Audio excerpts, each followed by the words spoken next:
केंद्रीय शिक्षा मंत्री धर्मेंद्र प्रधान ने पत्रकार वार्ता में कहा कि अभी एनटीए ने नीट यूजी की नई परीक्षा की तिथि की घोषणा की है।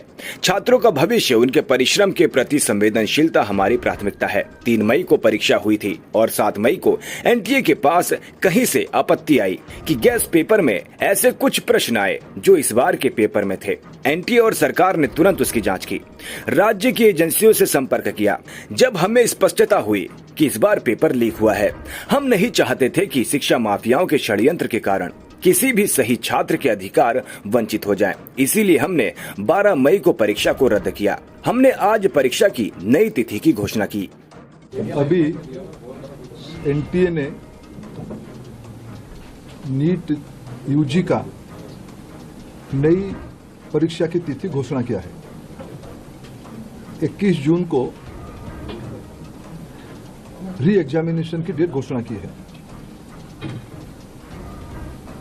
मित्रों, मैं 2-3 विषय आपके सामने, आपके माध्यम से देशवासियों के सामने, स्पेसिफिक स्टूडेंट्स और उनके अभिभावकों के सामने रखना चाहता हूं।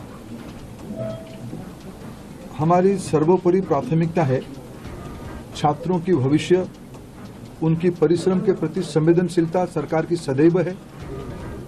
3 मई को एग्जामिनेशन हुई।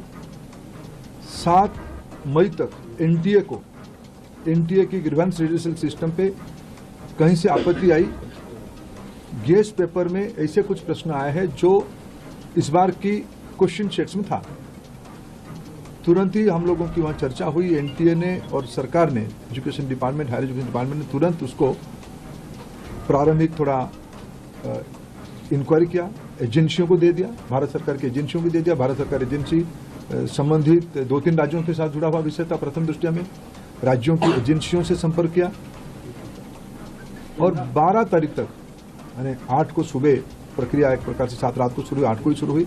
8, 9, 10, 11 3-4 दिन में जब हमको स्पष्टता हुई, हम कन्फर्म हुए हैं कि इस बार गैस पेपर की आड़ पे क्वेश्चंस बाहर गया है। हम 12 तारीख को छात्रों के हितों में, हम नहीं चाहते थे कोई गलत कैंडिडेट एजुकेशन माफियाओं के षड्यंत्र से कोई भी सही छात्र की अधिकार वंचित हो जाए। इसीलिए हम बड़ी जिम्मेवारी के साथ, हमने कहा था हम जीरो टॉलरेंस की अप्रोच में चलते हैं। हमने पिछले बार जो विसंगति आई उसमें जो हमने राधाकृष्णन कमेटी गठन हुई थी, पिछले 25 और 26 दोनों साल हमने राधाकृष्णन कमेटी को शब्दशः इंप्लीमेंट किया। उसके बावजूद भी ये दुर्घटना हुई। इसलिए हमने पहला हमारे निर्णय हुआ कि हम परीक्षा को इस बार रद्द करते हैं। हमने 12 तारीख को परीक्षा को रद्द किया।